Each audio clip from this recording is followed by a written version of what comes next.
Il ne nous reste plus qu'à extraire pour vous de la Gazette des tribunaux où elles ont été publiées à leur date, des échantillons variés de ce qui s'y jugeait. En voici donc le deuxième livret. Maintenant, huissier, appelez les causes. Affaire suivante. Le chien qui parle. Du temps où les bêtes parlaient, a dit le fabuliste. Donc, elles ont parlé.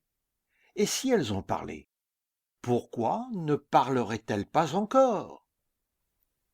Ne rions donc pas trop de l'affirmation d'un marchand de vin qui a cru fermement entendre parler un chien, cet animal étant d'ailleurs réputé pour son intelligence. On n'en est plus à ignorer que par l'instruction, il joue aux cartes, au domino et gagne généralement les parties contre ses adversaires. Pourquoi, dès lors, ne lui apprendrait-on pas à parler? C'est l'explication donnée par le plaignant de sa crédulité, dont se réjouit fort l'auditoire qui assiste au petit procès d'escroquerie soumis au tribunal. « Eh bien, lui dit monsieur le président, vous avez une foi robuste. » la tronche le plaignant. « Mais monsieur le président, les consommateurs qui étaient chez moi à ce moment-là l'ont cru aussi. » « Que le chien du prévenu parlait? » »« Mais certainement, ni plus ni moins qu'une personne naturelle. » »« Vous avez tenu une conversation avec lui? » »« Oh non, pas tant que ça. » »« Alors, qu'est-ce qu'il a dit? » »« Voilà, monsieur Pivot, C'est le prévenu. entre dans mon établissement avec son chien, qui était un caniche. » »« Vous le connaissiez? Le chien? Le prévenu? » »« Ah, je ne les connaissais ni l'un ni l'autre. » Alors, il se met à une table, le chien saute sur un tabouret à côté de son maître et se met sur son derrière. Je m'approche, je demande à l'individu ce qu'il faut lui servir. Il me répond un boc. Là-dessus, voilà une voix toute drôle qui dit « Moi, un veau ». Je reste de là, regardant qui est-ce qui avait dit ça avec cette voix-là. Le maître me dit « Ne faites pas attention, c'est mon chien ». Comment votre chien que je fais? Oui, qu'il me répond, je lui ai appris à parler. Moi, pensais, je ne pouvais pas en revenir. Je croyais qu'il se fichait de moi. Faites-le encore parler, que je dis. Alors il dit, demandez-lui ce qu'il faut lui servir. Moi, n'y croyant pas, mais pour la chose de voir, je dis au chien, et qu'est-ce qu'il faut te servir? Il recommence. Un veau. Il y avait là ma femme, mes moutards, mon garçon, qui poussaient des hauts, ah, et les consommateurs aussi, disant « Ah, il parle, il parle !» Moi, j'étais là comme un etche homo, si tellement que le maître du chien me dit « Eh bien, servez-nous donc !» Je cours chercher le boc et un morceau de veau. Je sers le boc à l'individu et la viande au chien. Vous a-t-il dit merci?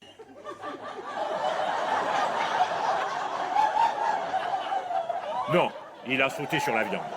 Alors voilà ma femme qui m'emmène dans un coin, les moutards viennent, mon garçon vient, là ma femme me dit « Faut acheter ce chien-là. Tu feras faire une enseigne au chien qui parle.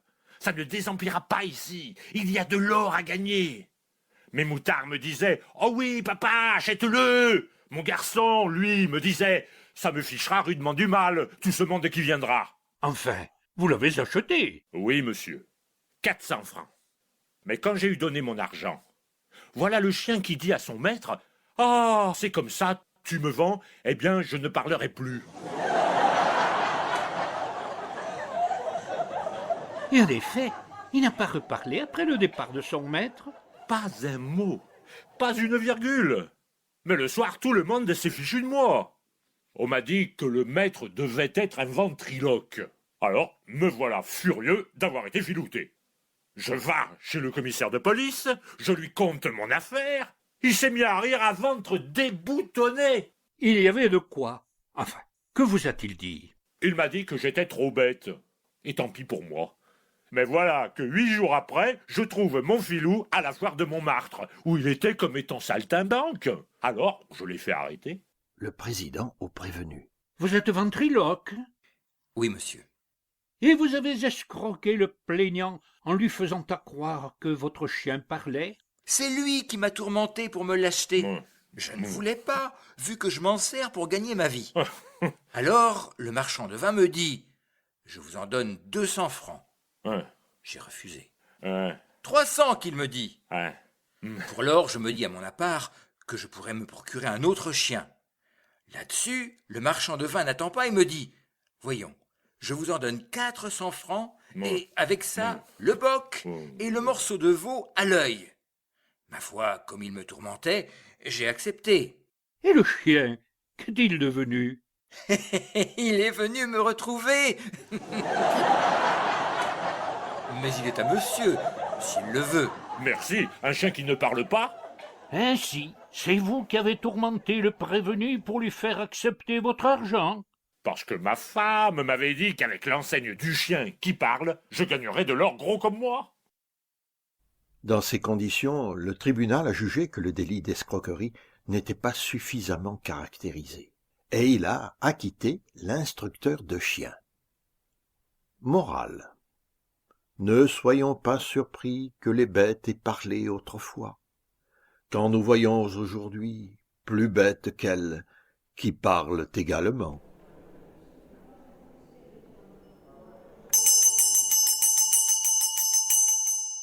Affaire suivante. L'argent d'une neuvaine. L'argent d'une neuvaine.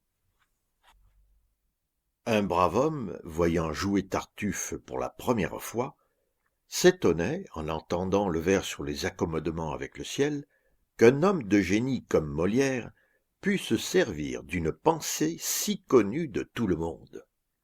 Après cette critique de Molière, nous aurions bien tort de nous gêner pour appliquer une citation absolument à sa place ici, qu'il s'agit d'un portier chargé de payer une neuvaine pour une de ses locataires et disant les prières lui-même. C'est du moins ce qu'il déclare avoir fait pour se justifier d'avoir employé en litres et en petits verres l'argent destiné à la paroisse.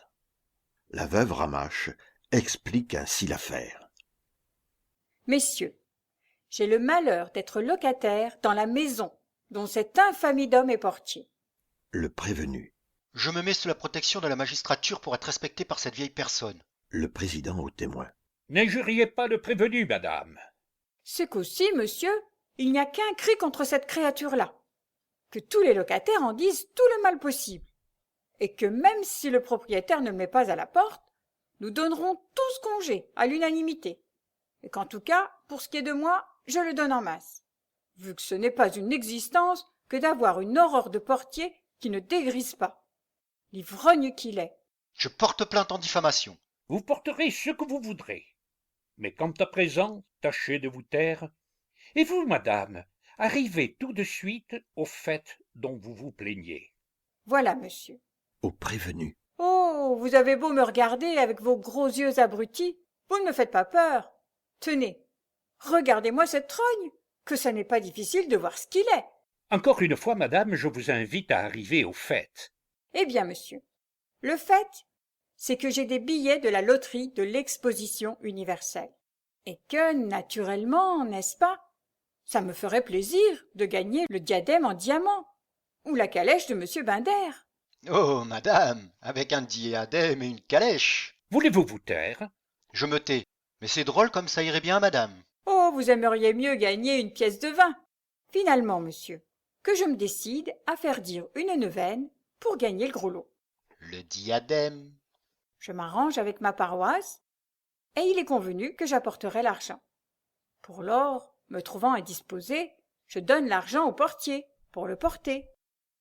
Et que voilà que j'apprends qu'on n'avait pas dit la neuvaine, vu qu'on n'avait pas reçu l'argent. Donc, monsieur avait bu les prières, et qu'il faut que je recommence, vu qu'il n'y a rien de fait. Au prévenu. Qu'avez-vous à dire? Mon président, j'ai à dire d'abord que ce que madame dit que les locataires disent, c'est si tellement faux que même ils m'aiment tous comme un père. Il ne s'agit pas de cela, mais de l'argent qu'on vous a confié. Donc, monsieur, tout ça vient que madame a une haine invétérée contre moi. Encore une fois, parlez-nous donc de l'argent qui vous a été remis pour en faire un emploi déterminé. Eh bien, je me suis déterminé à en faire l'emploi, étant tourmenté pour quelques dettes criardes. que vous avez payé avec un argent qui ne vous appartenait pas. Il m'appartenait puisque c'était pour des prières et que je les ai dites moi-même. Car mon président, c'est même dégoûtant qu'on a l'air de me prendre pour un voleur et un homme bas dans ses mœurs. Moi qui ai reçu de l'instruction, que j'écris comme un livre. En voilà assez. Les points, les virgules, les trémas. C'est entendu. Que madame me doit 10 fois plus en amende qu'elle n'en paie jamais une seule. Le tribunal le condamne à 2 mois de prison.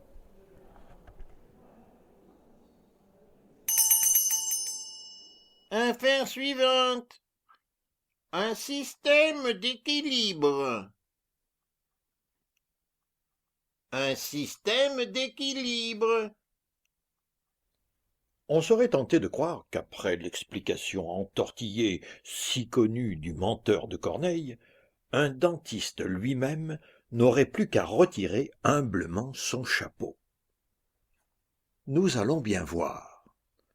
Justement, c'est un dentiste que nous allons entendre expliquer un vol qui l'amène en justice. Du moins, c'est la profession qu'il se donne, sans établir d'ailleurs qu'il l'exerce et qu'il en vit. Il se contente d'affirmer qu'il opérait dans les foires, villages, bourgades, et même à l'Isle-Adam, arrachant canines et molaires à 50 centimes l'une, 5 francs la douzaine.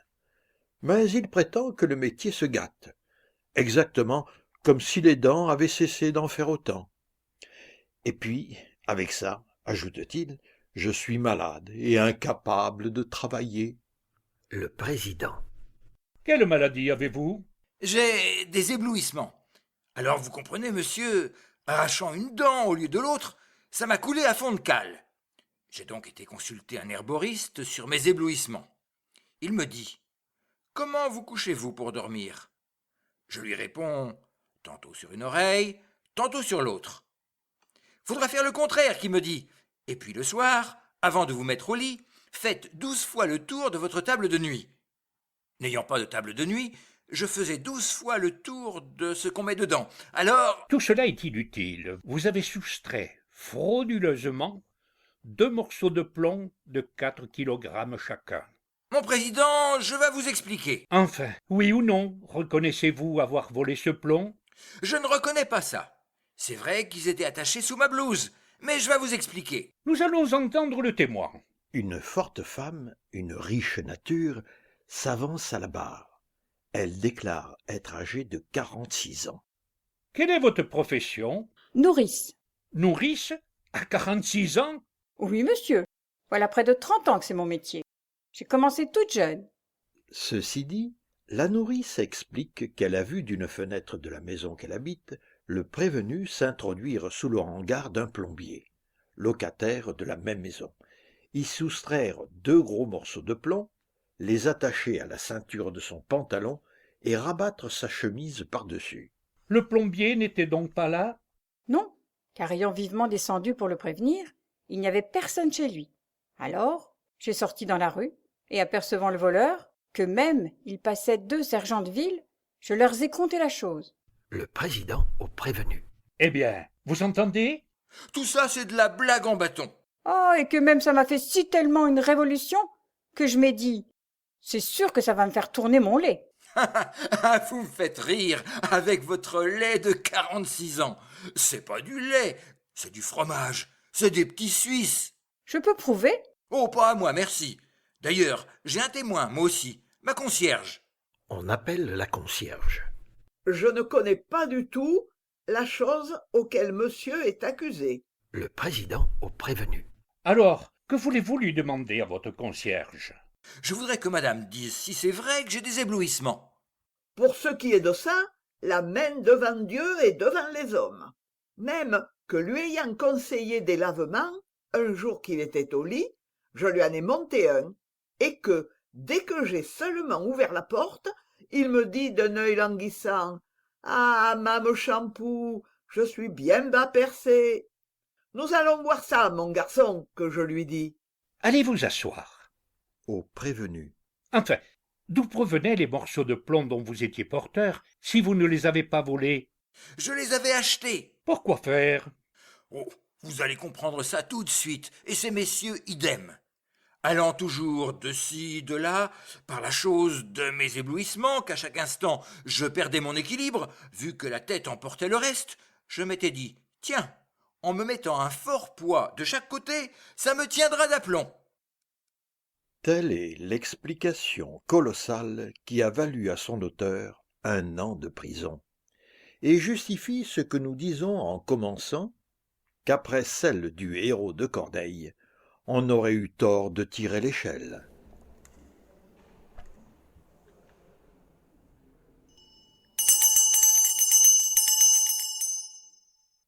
Affaire suivante. Qui des deux est le gendarme? Une femme et un gendarme sont devant le tribunal de police correctionnelle. Heureusement, l'une a les habits de son sexe, et l'autre l'uniforme de son corps. Sans cela, on serait assez embarrassé de dire qui des deux est le gendarme, même en les voyant lutter ensemble, s'il faut en croire l'agent de la force publique aux buffleteries jaunes. La femme est prévenue de vagabondage et de rébellion. La rébellion, le gendarme la fera connaître. Quant au vagabondage, il est établi par l'absence de ressources et de domicile de la prévenue. Le président. Vous aurez à dire qui vous êtes et ce que vous êtes, car en fait de papier, on n'a saisi sur vous qu'une pièce singulière quand elle est trouvée en possession d'une femme. Cette pièce, c'est un certificat de libération du service militaire. Vous vous expliquerez tout à l'heure. Le gendarme. J'ai arrêté sur la route cette femme qui était en train de rouler dans la boue et d'assommer à coups de poing un individu qui cependant était d'une taille assez robuste. Il se débattait comme il pouvait, mais elle était à genoux sur les jambes de l'individu et les lui maintenait. D'une main, elle le tenait à la gorge, et de l'autre, elle lui crevait le nez à coups de poing. Il criait « Au secours, à l'assassin !» J'ai accouru à son aide, et j'ai eu toutes les peines du monde à le débarrasser de la prévenue. J'étais parvenu à la relever, et je la tirai de toutes mes forces par un bras. Mais elle avait rattrapé l'individu par les cheveux, et elle l'entraînait avec elle. Il a fini par lui faire lâcher prise. Ou plutôt, il s'est trouvé dégagé, parce que la poignée de cheveux s'est arrachée, et est restée dans la main de cette furie. Ah, elle a une poigne, celle-là. Et elle tire même la savate, car elle m'a passé la jambe et m'a fait tomber. L'individu et moi, nous avons couru après elle, et vous n'avez pas idée de la lutte qu'il nous a fallu soutenir pour nous rendre maîtres de sa personne. Moi, elle m'a menacé de me faire ravaler mon sabre. Finalement, que nous sommes parvenus à l'attacher et à l'emporter. C'est au point qu'ayant trouvé sur elle un certificat de libération du service militaire, nous avons cru que c'était un cuirassier habillé en femme. Seulement, comme elle n'a pas de barbe, et qu'on voit bien en la regardant que c'est une femme, nous avons dit simplement, avec des femmes comme ça, on ferait une rude conscription. Voilà la chose authentique et verbalisée comme j'ai eu l'honneur de la rédiger. Le président à la prévenue.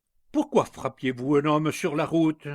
Monsieur, parce qu'il m'a accosté en disant que j'étais la plus rude femme qu'il ait jamais vue, et qu'il a voulu me faire des entreprises incongrues.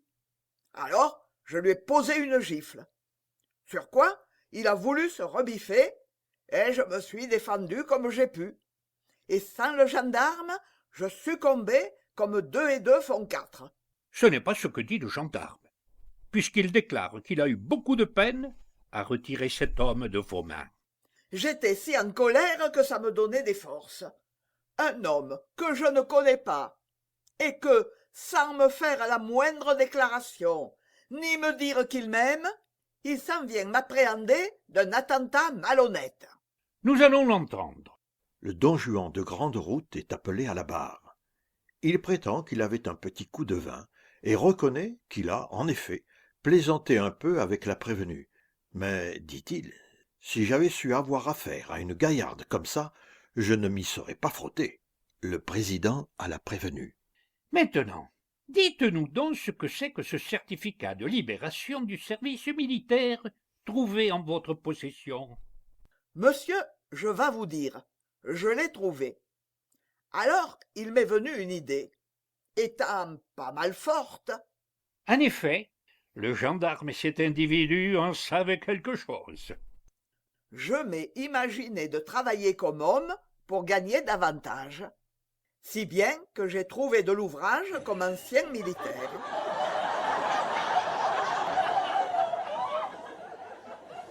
J'ai été garçon de ferme, maçon, charretier, carrier.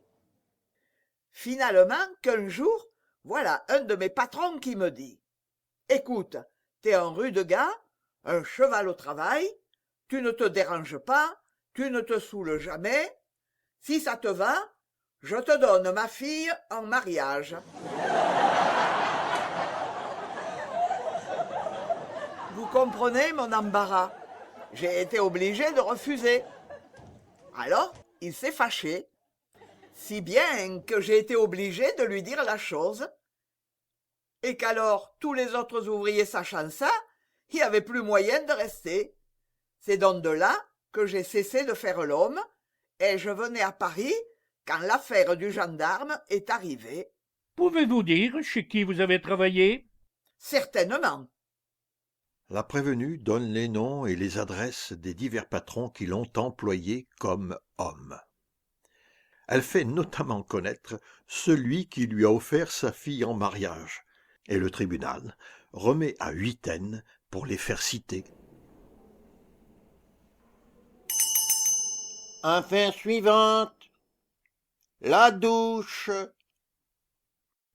Étant avant tout bien entendu que l'honnête et vertueux monsieur Tourtier est d'une moralité inattaquable, on sera profondément surpris de le voir poursuivi pour outrage à la pudeur. Mais on ne le saura jamais plus que lui, non qu'il nie le fait matériel de s'être trouvé en plein jour dans son escalier en costume de modèle d'académie, mais parce que l'intention d'outrager la pudeur n'a jamais souillé sa pensée. On en saurait, d'ailleurs, douter à son langage, véritable cri de la déesse dont il avait le costume. Encore l'avait-il modifié, ce costume, en se voyant surpris par des témoins du beau sexe et couvrant rapidement le devant de son corps d'une grande bassine en zin. Il rappelait bien plutôt, moins le casque en tête et le glaive à la main, ces Romains des tableaux classiques représentés vêtus de leur seul bouclier. Disons que ceci s'est passé pendant les chaleurs torrides affirmées par nos thermomètres en délire, et écoutons la concierge de l'infortuné Tourtier, la veuve Major. Pour ce qui est de ma propre pudeur, vous comprenez qu'étant une femme d'âge, ça n'a pas d'inconvénient que je me sois trouvée au vis-à-vis de monsieur. Bien que je peux dire qu'excepté feu Major, je ne connaissais pas l'espèce humaine du sexe de monsieur Tourtier. Mais pensez si ça a été de même d'une jeune personne qui n'est pas habituée aux inconséquences d'un mari. Eh, monsieur, si vous aviez entendu son cri! Ah, maman, quelle horreur! Vu qu'elle était avec madame sa mère, et qu'elle s'est réfugiée dans son sein, que là-dessus la dame s'est sauvée avec sa demoiselle, et qu'elle a envoyé des sergents de ville. Mais comment étiez-vous dans l'escalier avec ces dames? Mais monsieur, pour aller leur montrer un logement. Le président au prévenu. Il y a sur votre compte d'excellents renseignements. Hélas, monsieur, je vous en fournirai tant que vous voudrez. Je suis victime d'un accident déplorable. On m'avait conseillé de prendre des douches pendant les grandes chaleurs. Alors j'avais acheté une bassine, un seau et une grosse éponge. Et comme il y a un plomb dans l'escalier, juste devant ma porte, c'était très commode pour aller jeter l'eau une fois ma douche prise. Si bien que le jour où le malheur est arrivé, je sors avec ma bassine pleine, ma fenêtre était entr'ouverte à cause de la chaleur, ça fait un courant d'air qui me ferme la porte, et la clé était en dedans, et me voilà sur mon palier, nu comme une anguille, jugez de ma position. Aller chercher le serrurier, je ne le pouvais pas, vous pensez bien. J'étais là comme un fou, tenant ma bassine et me disant Mais qu'est-ce que je vas devenir? Qu'est-ce que je vas faire?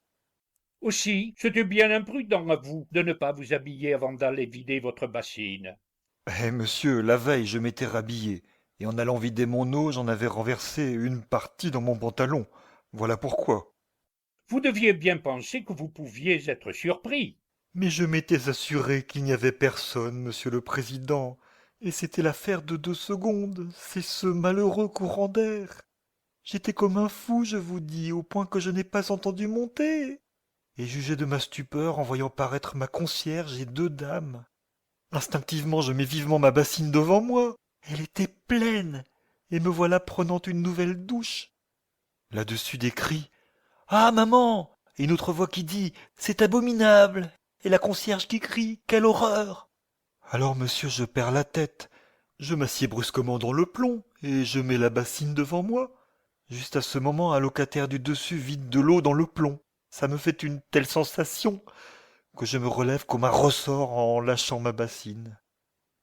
Eh bien, monsieur, le sentiment de la moralité était si vif chez moi qu'il a été plus fort que mon ahurissement, et une pensée dont vous me tiendrez compte, je l'espère, m'est venue. Je me suis retourné.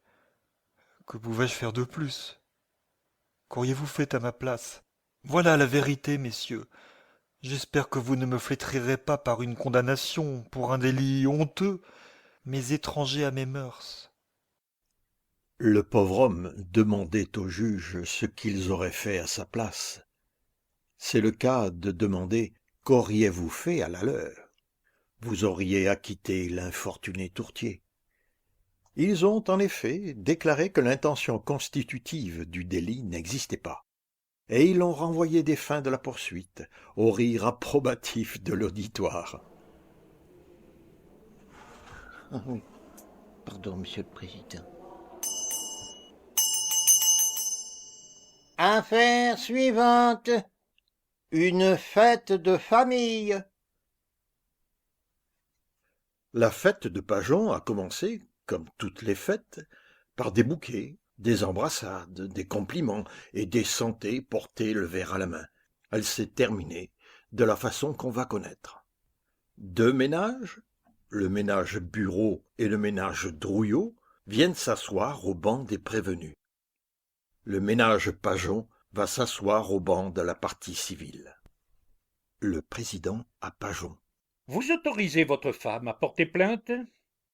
Comme ayant reçu un morceau de tarte à la frangipane en pleine figure, et son bonnet déchiré.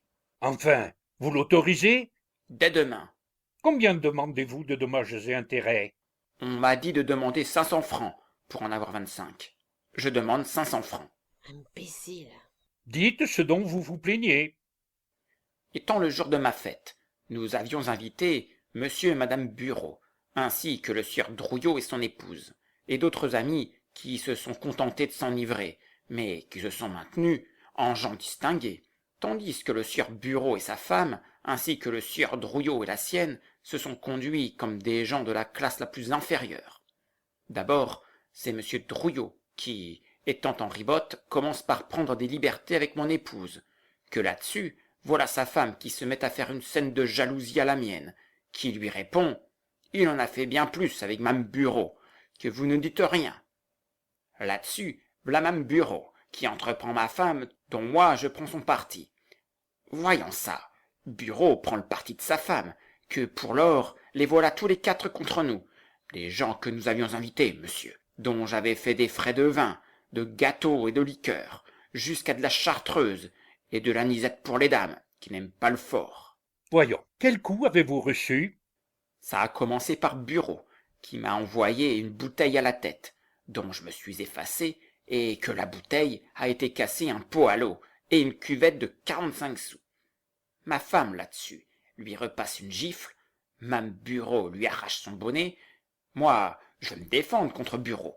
J'attrape Drouillot par mes gardes, qui m'envoie un coup de chandelier. Ma femme va pour sauter sur lui, mais la sienne envoie à la mienne un morceau de tarte, qui lui bouche tout le visage, et elle lui arrache son bonnet, si bien que nous voilà tous les 6, que nous sautons les uns sur les autres, on renverse la table, v'là les assiettes, les verres, les bouteilles qui tombent, patatras. Et nous, par-dessus, les jambes en l'air. Enfin, une orgie. On s'amuse singulièrement à votre fête.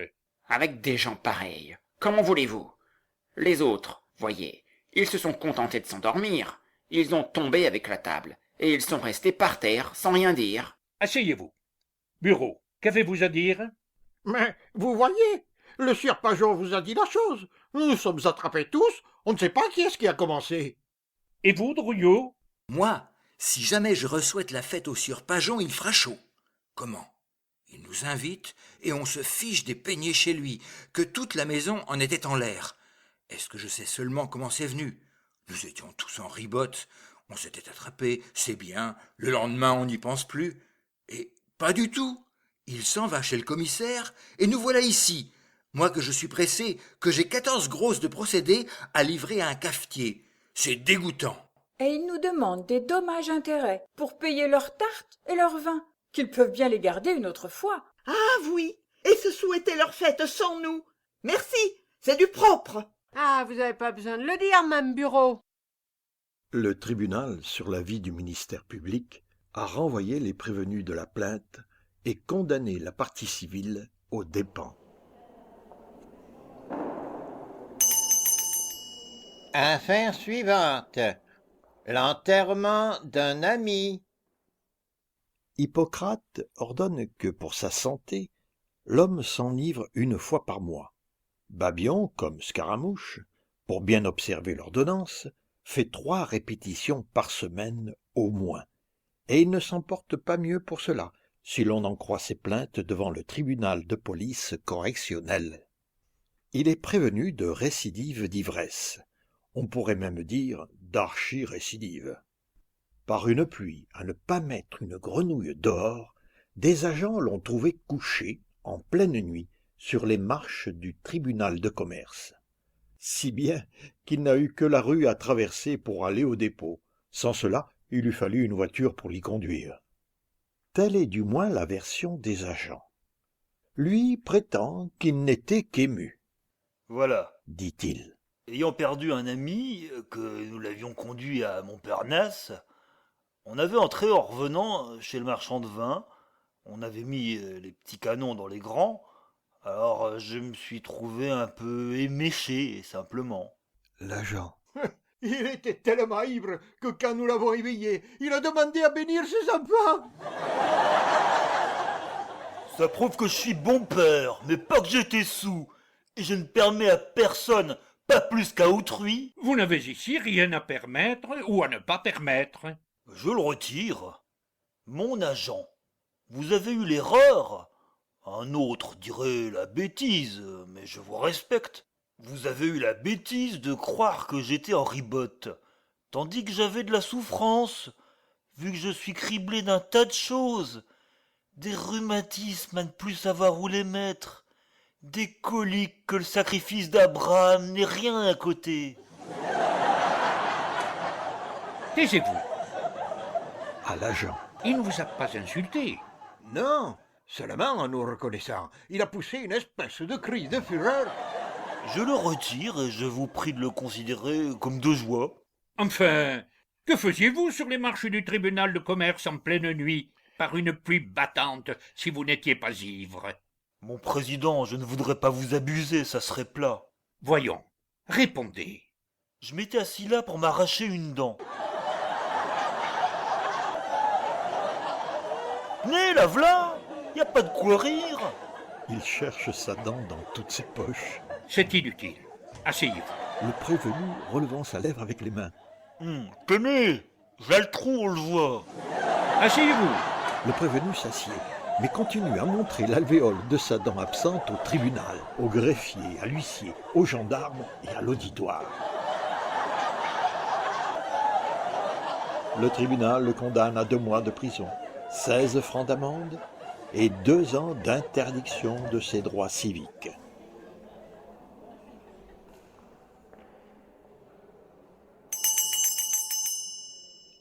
Affaire suivante. Une posture encombrante. Le raisonnement du jeune Pérou est, nous allions dire, une impasse, mais il s'agit d'une prévention d'outrage à la pudeur. et cercle vicieux est plus en situation. La victime de cet épicurien de 17 ans est la veuve Létui, qui en a 48. Elle a dû être très croustillante à l'époque de la Révolution de février. Aujourd'hui, sa beauté et sa taille ont disparu sous des cascades de graisse. Et elle est de ces femmes dont on dit qu'on peut les embrasser pendant 1 an et jamais à la même place. Dire l'étonnement de l'auditoire en l'entendant se plaindre de l'attentat que l'on sait serait bien inutile. Mentionnons seulement que, dès les premiers mots de sa déposition, Monsieur le Président était dans la nécessité de réprimer les rires des personnes présentes à l'audience. « Oui, messieurs, Reprenait la veuve Létui après le rétablissement du silence. j'étais, comme je vous dis, courbé pour relever mon bas qui tombait, quand tout à coup, je me sens saisir au-dessous de la taille. Par-dessus vos vêtements? Certainement, monsieur, mais il me semble que c'est déjà bien joli. Oh, joli. Tâchez de vous taire. Alors, monsieur, je jette un cri, qu'un chien qui passait s'en est sauvé. Je me retourne, et je vois ce polisson qui me regardait avec des yeux flamboyants. Moi? Voulez-vous vous taire? Je me précipite dans les bras d'un sergent de ville en criant « À moi! Débarrassez-moi de ce drôle !» C'est comme ça que nous avons été chez le commissaire de police. Qu'avez-vous à dire, Pérou? Moi, monsieur, c'est justement si insensé de la part de cette vieille dame que le monde ici présent s'en est mis à rire. Enfin, reconnaissez-vous le fait? Je le reconnais, oui et non. C'est vrai et c'est pas vrai. Sentant que, pour ce qui est de la pudeur de madame, que si j'y ai seulement pensé, je veux bien qu'on me dépiote, qu'on me coupe en petits morceaux. Dieu merci, si je voulais une pudeur, je trouverais encore mieux que ça. C'est pas pour dire. Goujat! Enfin, qu'avez-vous fait? J'ai fait que, madame encombrant complètement la rue, vu son énormité et la position qu'elle avait prise, qui m'empêchait de passer, je dis en riant « Merci, plus que ça !» Alors je l'ai dérangée avec ma main simplement pour passer. Mais pour ce qui était d'avoir des idées, merci. Le président à la veuve Létui. Est-ce exact? Mais monsieur, il avoue lui-même ce que j'ai dit. Alors, c'est tout. En pleine rue. Qu'est-ce qu'il pouvait de plus? Le président au prévenu. Cette femme a pu se méprendre sur votre intention. Mais enfin, le fait matériel existe, et en supposant qu'il n'ait pas le caractère d'un délit, il constitue au moins une grave inconvenance. Mais, monsieur, c'était très embarrassant. Si je l'avais repoussée avec mon pied, elle aurait dit que je l'avais frappée. Je la repousse avec la main. Elle dit que j'offense sa pudeur. Il fallait ou la prier de vous laisser passer, ou attendre quelques instants. Mais d'ailleurs, quand vous dites que madame vous empêchait de passer, ce n'est pas sérieux. Vous feriez mieux de dire que vous avez voulu faire une plaisanterie. Je dis pas que c'était pas pour rigoler un peu, que tout le monde même regardait la posture de madame en riant et en disant « Oh, oh, oh !» Même que c'est de là que j'ai dit « Merci, plus que ça !» Le tribunal a jugé que la prévention n'était pas suffisamment établie et a renvoyé le prévenu des fins de la plainte.